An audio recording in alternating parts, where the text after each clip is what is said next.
नमस्कार दोस्तों, मैं हूं आपका दोस्त के बी। तो आज के इस वीडियो में हम 30 अगस्त 2022 को रेलवे ग्रुप डी का दूसरे शिफ्ट का जो एग्ज़ाम हुआ है, इसमें पूछे गए जीके जीएस और करंट अफेयर्स के प्रश्नों को डिस्कस करेंगे। तो पूरा वीडियो बहुत ही ध्यान से देखिएगा। इस वीडियो की जो पीडीएफ फाइल है वह आपको टेलीग्राम चैनल केवी गुरुजी या kvguruji.in के ऊपर मिल जाएगी। वहां से आप इसकी पीडीएफ को डाउनलोड कर सकते हैं। इसके अलावा पहले फेज का जो आपके सारे शिफ्ट का एग्ज़ाम हुआ है उसकी ई बुक अगर आप लोग डाउनलोड करना चाहते हैं तो नीचे आपको लिंक मिल जाएगी, या फिर नीचे आपको शिफ्ट वाइज फ्री पीडीएफ की लिंक भी मिल जाएगी। तो वहां से आप लोग फ्री पीडीएफ भी डाउनलोड कर सकते हैं। तो चलिए अब इस वीडियो की हम शुरुआत करते हैं। देखिए, करंट अफेयर्स में एक प्रश्न पूछा गया था कि 2020 में जो टोक्यो ओलंपिक हुआ है इसमें भारत ने कितने रजत पदक जीते। तो अगर हम लोग सिल्वर मेडल की बात करते हैं तो भारत ने इसमें टोटल 2 सिल्वर मेडल जीता था। और आपको ये ध्यान रखना है कि एक सिल्वर मेडल मीराबाई चानू ने आपके वेट लिफ्टिंग में जीता था और दूसरा जीता था रवि कुमार दाहिया ने, और इन्होंने आपके रेसलिंग में सिल्वर मेडल जीता था। भारत ने टोटल यहाँ पर 7 मेडल जीते थे, जिसमें आपका एक गोल्ड मेडल था जिसको नीरज चोपड़ा ने जीता था, 2 आपके रजत पदक थे और 4 कांस्य पदक हैं। कांस्य पदक विजेताओं के नाम भी आप लोग ध्यान रखिएगा। एक तो हमारे बजरंग पुनिया हैं रेसलिंग वाले, पीबी सिंधु हैं आपके बैडमिंटन की, लवलीना बोरगोहेन हैं जो कि आपके बॉक्सिंग की खिलाड़ी हैं। तो ये हमारे कांस्य पदक विजेता थे। अगला प्रश्न पूछा गया कि वर्ष 2022 में सुमित अंटिल को पद्मश्री दिया गया, तो आपको बताना है कि वह किस खेल से संबंधित थे। तो सुमित अंटिल की अगर हम लोग बात करते हैं, ये आपके पैरा भाला फेंक के खिलाड़ी हैं। इससे पहले अवनी लेखारा के बारे में पूछा जा चुका है और उस समय मैंने आपको बताया था कि 2022 में टोटल हमारे 8 ऐसे खिलाड़ी हैं जिनको पद्मश्री पुरस्कार से सम्मानित किया गया। तो नीरज चोपड़ा, सुमित अंटिल, प्रमोद भगत, शंकर नारायण मेनन, फैसर अली धर, वंदना कटारिया, ब्रह्मानंद शंखवलकर और आपकी हैं अवनी लेखारा।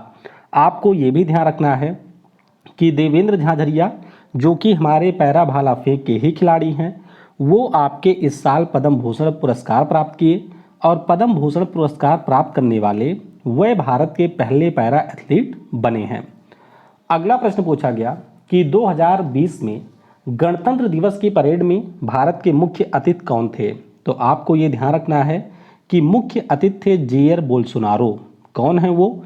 तो ब्राज़ील के राष्ट्रपति हैं जो कि 2020 में हमारे यहाँ पर रिपब्लिक डे के परेड में चीफ गेस्ट थे। नाम इनका है जेयर बोल्सोनारो। आपको ये भी ध्यान रखना है कि 2021 और 2022 में कोविड-19 के कारण ये जो आपके रिपब्लिक डे की परेड है इसमें कोई भी चीफ गेस्ट नहीं था। आपको ये भी ध्यान रखना है कि 2021 और 2022 में जो आपके राज्यों की झांकी निकाली गई उसमें उत्तर प्रदेश की झांकी को पहला स्थान मिला है, जबकि 2020 में असम की झांकी को पहला स्थान मिला था।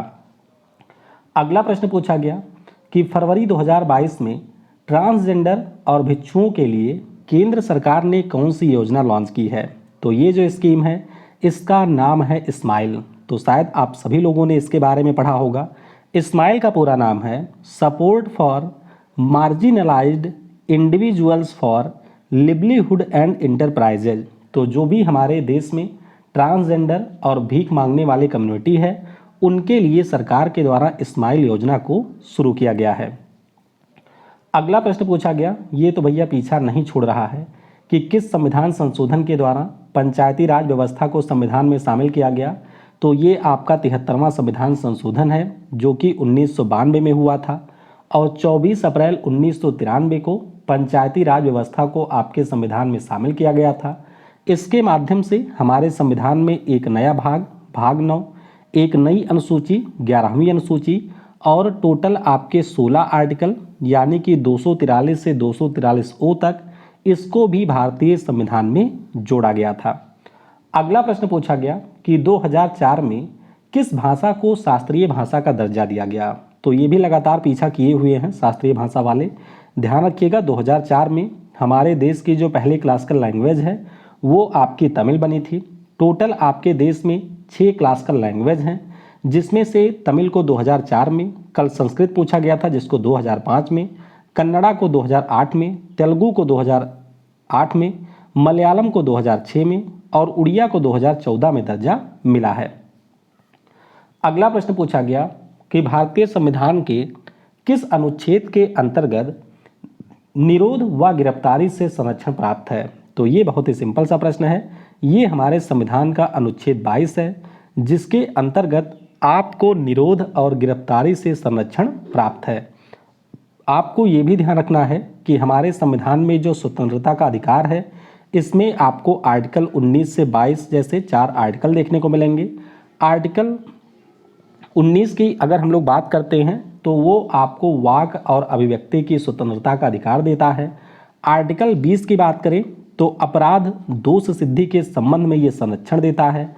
आर्टिकल 21 की बात करें तो प्राण और दैहिक स्वतंत्रता और जो आपके निजता का अधिकार आज पहले शिफ्ट में पूछा गया था वो आर्टिकल 21 में आपको मिलेगा।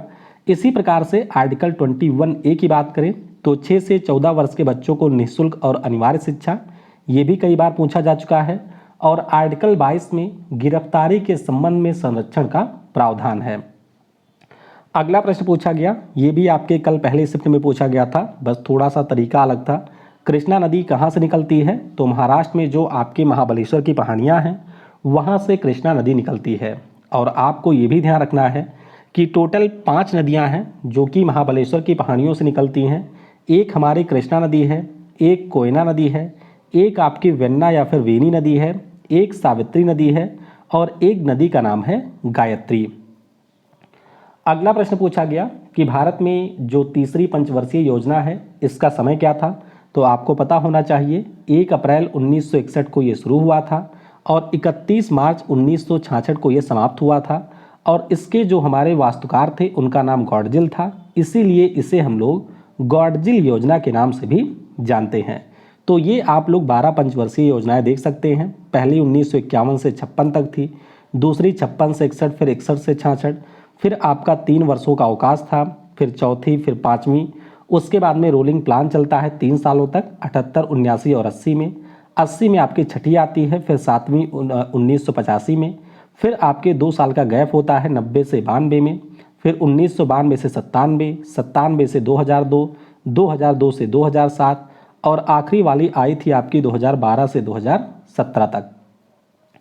अगला प्रश्न पूछा गया कि धुआंधार जलप्रपात का जो निर्माण है ये किस नदी के द्वारा होता है? तो धुआंधार जलप्रपात की अगर हम लोग बात करें तो इसका निर्माण नर्मदा नदी के द्वारा किया जाता है। और आपको ये पता होना चाहिए कि अमरकंटक की पहाड़ियों से नर्मदा नदी आपकी निकलती है, जो कि सतपुड़ा और विंध्यन पहाड़ियों के बीच से जाती है। और इसी के द्वारा मध्य प्रदेश में जो जबलपुर नाम का शहर है यहाँ पर धुआंधार जलप्रपात का निर्माण किया जाता है। एक प्रश्न शायद ये भी आया था कि युविका नाम का जो प्रोग्राम है ये किसके द्वारा शुरू किया गया? तो वैसे ये 2019 का करंट अफेयर्स है। इसरो के द्वारा 13 मई 2019 को युविका नाम का ये प्रोग्राम शुरू किया गया था। क्या नाम है इसका पूरा? तो इसका पूरा नाम है यंग साइंटिस्ट प्रोग्राम, जिसे हम लोग युविका के नाम से जानते हैं। और मुख्य रूप से स्पेस एजुकेशन और ट्रेनिंग के पर्पज़ से इसरो ने आपके यहाँ पर जो डिपार्टमेंट ऑफ स्पेस है उसकी मदद से इस प्रोग्राम को शुरू किया था। तो बताइएगा कमेंट में कि क्या ये प्रश्न आया था या फिर नहीं। अब आते हैं केमिस्ट्री पर।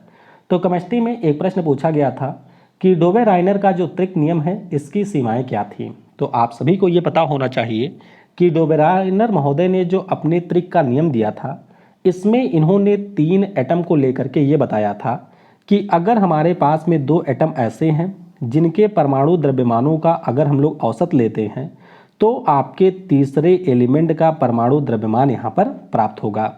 तो इनका जो ये नियम था वो केवल 3 ट्रायड के ऊपर लागू था। अब ध्यान रखिएगा कहीं कहीं पर आपको 5 ट्रायड भी पढ़ने को मिलता है, तो ये आपको जरूर ध्यान रखना है कि डोबे-राइनर के द्वारा सिर्फ आपके 3 ट्रायड की खोज की गई थी। जितने भी उस समय अवेलेबल एलिमेंट थे वैसे ये 5 ट्रायड भी कई बार आपको पढ़ने को मिलेंगे। तो पहले में आपका लिथियम, सोडियम और पोटेशियम था, दूसरे में आपका कैल्शियम, स्ट्रोंशियम और बेरियम था, तीसरे में आपका कैल्शियम, ब्रोमीन और आयोडीन था, फिर आपके चौथे में सल्फर, सेलेनियम और टेलुरियम था। फिर आपका आयरन, कोबाल्ट और निकेल था। तो ये आपके 5 ट्रायड हैं। अगला प्रश्न पूछा गया कि आधुनिक आवर्त सारणी में तत्वों को किस क्रम में व्यवस्थित किया गया है। तो बहुत ही सिंपल सा है, आपको मैं पहले भी बता चुका हूँ कि मेंडलीव के द्वारा जो अपनी पीरियोडिक टेबल बनाई गई थी, या फिर डोबेराइनर ने जो त्रिक का नियम दिया था, या न्यूलैंड का जो ऑक्टेव रूल है, इन सभी का जो ये सारे नियम थे वो आपके परमाणु द्रव्यमान के ऊपर बेस्ड थे। 1913 में हेनरी मोजले के द्वारा जो आपकी आधुनिक आवर्त सारणी बनाई जाती है, इसको इन्होंने बढ़ते परमाणु क्रमांक के क्रम में व्यवस्थित किया था। आपको ये भी ध्यान रखना है कि जो आपकी मॉडर्न पीरियोडिक टेबल है, इसमें टोटल 118 एलिमेंट हैं। इसके अलावा इसमें से जो 94 हैं वो आपके नेचुरल हैं। वहीं पर अगर हम लोग 24 एलिमेंट की बात करते हैं तो इनका निर्माण लैब में किया गया है, यानी कि ये आपके कृत्रिम है। अगला प्रश्न पूछा गया कि अम्ल और क्षार की अपक्रिया से क्या होगा। तो कुछ इसी प्रकार का ये प्रश्न था, बताइएगा कि क्या एग्जैक्ट यही था। तो अम्ल और क्षार की जब अपक्रिया होती है तो इससे आपका लवण बनता है और इससे आपका जो पानी है वो बाहर निकल जाता है। इसी अपक्रिया को हम लोग उदासीनीकरण अपक्रिया के नाम से भी जानते हैं। अगला प्रश्न पूछा गया कि सोडियम कार्बोनेट जल के साथ अपक्रिया करके क्या उत्पाद बनाएगा। तो सोडियम कार्बोनेट की अगर हम लोग बात करें, ये आपके पानी के साथ अपक्रिया करके बेकिंग सोडा और कास्टिक सोडा का निर्माण करता है। अपक्रिया आप लोग देख सकते हैं, सोडियम कार्बोनेट यहाँ पर अपक्रिया कर रहा है आपके H2O के साथ में। ये आपका धोने वाला सोडा है और ये आपका खाने वाला सोडा है। इसके अलावा यहाँ पर कास्टिक सोडा यानी कि सोडियम हाइड्रोक्साइड का निर्माण होता है। अगला प्रश्न पूछा गया कि किस अम्ल को म्यूरिएटिक अम्ल के रूप में जाना जाता है। तो जो आपका हाइड्रोक्लोरिक अम्ल है, जो कि एक स्ट्रॉन्ग एसिड होता है, इसी को हम लोग म्यूरिएटिक एसिड के नाम से भी जानते हैं। तो आपको ध्यान रखना है कि ये हमारे हाइड्रोजन क्लोराइड का एक्वस सॉल्यूशन होता है। और आपको ये भी ध्यान रखना है कि पाचन के दौरान जो हमारा पेट है उसके द्वारा भी हाइड्रोक्लोरिक अम्ल को ही स्रावित किया जाता है। अगला प्रश्न पूछा गया कि ब्लीचिंग पाउडर जो है इसका उपयोग कहाँ पर होता है या क्या होता है। ब्लीचिंग पाउडर की अगर हम लोग बात करें, इसे हम लोग विरंजक चूर्ण भी कहते हैं। तो पानी के शुद्धिकरण में, खास तौर पे जो टंकी वाला पानी होता है, क्लोरीन के उत्पादन में, ऑक्सीकारक एजेंट के रूप में, जो आपके कपड़ों का रंग उड़ाया जाता है यानी कि कपड़ों के विरंजन में, तो इन सभी में इसका यूज होता है। फार्मूला इसका है CaOCl2 और इसे हम लोग सोडियम हाइपोक्लोराइड के नाम से जानते हैं। आपको ये भी ध्यान रखना है कि जब बुझा हुआ चूना Cl2 के साथ में अपक्रिया करता है तो इसके परिणाम स्वरूप ब्लीचिंग पाउडर का निर्माण होता है और ये ऑलरेडी 2-3 बार आपके ग्रुप डी में आ चुका है। अब आते हैं फिजिक्स पर। तो भैया फिजिक्स में हमेशा की तरह आपके न्यूमेरिकल ही ज़्यादा पूछे गए हैं। तो न्यूमेरिकल में हो सकता है डेटा मेरा थोड़ा इधर उधर हो, लेकिन जो प्रश्न पूछा गया था वो आपके कुछ इसी प्रकार के पूछे गए थे। देखिए, एक प्रश्न आया था कि 3 ओम और 6 ओम के आपके पास में 2 प्रतिरोध हैं जिनको आप लोग समानांतर में 6 वोल्ट की बैटरी के साथ में जोड़ देते हैं। तो कुछ इस प्रकार का बनेगा। मान लीजिए ये हमारा एक रेजिस्टेंस हो गया, यहाँ पर दूसरा हो गया है। उसके बाद में इस प्रकार से हमने इसको बैटरी से कनेक्ट कर दिया है, यहाँ बैटरी लगी हुई है। तो आपको बताना है बैटरी 6 वोल्ट की है, तो यहाँ पर दोनों के लिए विद्युत धारा का मान बताना है। ध्यान रखिएगा, जब हम लोग समानांतर क्रम की बात करते हैं तो 3 आपको विद्युत धारा देखने को मिलेगी। एक तो हमारा I हो जाएगा, एक विद्युत धारा आपकी I1 होगी और एक विद्युत धारा हो जाएगी I2। तो सबसे पहले हम लोग जो तुल्यात्मक रेजिस्टेंस है उसको निकालेंगे, यानी कि 1/R = 1/3 + 1/6। इसे आप लोग थोड़ा सा सॉल्व करेंगे तो 2 ओम आ जाएगा हमारा इक्विवेलेंट रेजिस्टेंस। अब अगर हम लोग पूरे परिपथ के लिए बात करते हैं, यानी कि यहाँ से जो I बह रहा है, तो I = हो जाएगा V/R, यानी कि 6/2 और यहाँ से वैल्यू आ जाएगी 3 एम्पियर, यानी कि यहाँ से जो धारा जा रही है वो 3 एम्पियर की है। जब हम लोग I1 की बात करेंगे, यानी कि 3 ओम वाले की बात करेंगे, तो 6 से फिर हम लोग 3 को डिवाइड करेंगे, 2 एम्पियर हो जाएगा, यानी कि इसमें आपका 2 एम्पियर की धारा जा रही है। बचा हुआ 1 एम्पियर इसमें जाएगा, इसे भी आप लोग निकाल सकते हैं। I2 = V/R2, तो 6 को डिवाइड करेंगे 6 से, 1 एम्पियर यहाँ पर आ जाएगा। हमेशा ये ध्यान रखिएगा कि जब भी हम लोग समानांतर क्रम की बात करेंगे तो वहाँ पर आपके जितने भी रेजिस्टेंस होंगे उनके लिए धारा अलग अलग होगी, लेकिन अगर ये आपके श्रेणी क्रम में जुड़े हैं तो उसके लिए आपकी जो धारा है वो बिल्कुल समान होती है। अगला प्रश्न पूछा गया और ज़्यादा सिंपल कि 10 ओम के प्रतिरोध से 0.6 एम्पियर की धारा बह रही है तो 1 सेकंड में उत्पन्न ऊर्जा क्या होगी। सिंपल सा प्रश्न है, हीट एनर्जी होता है I स्क्वायर आर टी या फिर B square T divided by R. यहाँ पर आपके पास में I, R और T गिवन है तो simply 0.6 multiplied by 0.6 multiplied by 10 करेंगे और वैल्यू आपकी आ जाएगी 3.6 जूल। कितना? 3.6 जूल यहाँ पर आपकी हो जाएगी हीट एनर्जी। अगला प्रश्न पूछा गया था दर्पण से कि अवतल दर्पण की जो फोकस दूरी है वो 15 सेंटीमीटर है, प्रतिबिंब की दूरी आपकी 45 सेंटीमीटर है, तो वस्तु की आपको दूरी बताना था। सिंपल सा प्रश्न है। मैंने आपको बताया डेटा थोड़ा इधर उधर हो सकता है क्योंकि डेटा मुझे एग्जैक्ट पता नहीं चला था। देखिए, जब हम लोग दर्पण की बात करते हैं तो दर्पण के लिए फार्मूला होता है 1 divided by F equal to 1/b plus 1/u। ये जो साइन कन्वेंशन है ये आपको जरूर पता होना चाहिए। अगर ये आपको पता है तो आप तेजी के साथ में प्रश्नों को सॉल्व कर पाएंगे। तो अवतल दर्पण के लिए फोकस दूरी भी निगेटिव है, वस्तु की दूरी भी निगेटिव है और इमेज की दूरी भी आपकी निगेटिव हो जाएगी। एक कंडीशन आती है जब ये होता है पॉजिटिव। तो यहाँ पर आप लोग फोकस दूरी को माइनस के साथ रखेंगे। v जो आपका है वो -45 है, u हमको यहाँ पर फाइंड करना है। 1/u को आप लोग इधर ले आएंगे तो ये हमारा -1/15 और ये इधर आकर के पॉजिटिव होगा तो 1 डिवाइडेड बाई 45। एलसीएम लेंगे तो 45 एलसीएम आ जाएगा, यहाँ पर -3 यहाँ पर +1 होगा और वैल्यू आपकी आएगी -2 डिवाइडेड बाई 45। यानी कि जो हमारे वस्तु की दूरी है वह आपकी 22.5 सेंटीमीटर होगी और कुछ इस प्रकार का आपका इमेज बनेगा। यानी कि जो फोकस दूरी है ये 15 है, इससे थोड़ी सी और आगे आपने वस्तु को रखा हुआ है और जो आपकी इमेज है वो 45 सेंटीमीटर पर बन रही है। आप कह सकते हैं कि जो इमेज है वो वास्तविक है, ये इमेज आपकी उल्टी है और ये आपकी वस्तु से बड़ी इमेज बनी है। अगला प्रश्न उत्तल दर्पण से आया था कि फोकस दूरी अगर 10 सेंटीमीटर है और वस्तु की दूरी 15 सेंटीमीटर है तो फिर आपको प्रतिबिंब की स्थिति को बताना था। फिर ध्यान रखिएगा कि उत्तल दर्पण के लिए फोकस दूरी हमेशा पॉजिटिव होता है, वस्तु की दूरी हमेशा नेगेटिव होती है और इमेज की दूरी होती है हमेशा पॉजिटिव। आइए यूज करते हैं दर्पण फार्मूले को कि 1 divided by F equal to 1/b minus 1/u। फिर यहाँ से हम लोग 1/v को फाइंड करेंगे, वैल्यू रखेंगे साइन के साथ। तो फोकस दूरी आपका पॉजिटिव है, u आपका हमेशा नेगेटिव होता है तो ये -15 हो जाएगा। 1/b equal to 1 divided by 10 minus 1 divided by 15 होगा। यहाँ से आप लोग एलसीएम लेंगे तो ये 30 हो जाएगा। सॉल्व करेंगे तो वैल्यू आपकी आ जाएगी b इक्वल टू 30 सेंटीमीटर। अब कौन सी स्थिति होगी तो देख सकते हैं कुछ इस प्रकार की स्थिति होगी। यहाँ पर जो हमारी फोकस दूरी है वो आपकी 10 सेंटीमीटर है। उसके बाद में अगर हम लोग बात करते हैं यहाँ पर वस्तु की दूरी की तो ये आपकी 15 सेंटीमीटर है और v हमारा 30 सेंटीमीटर हो जाएगा।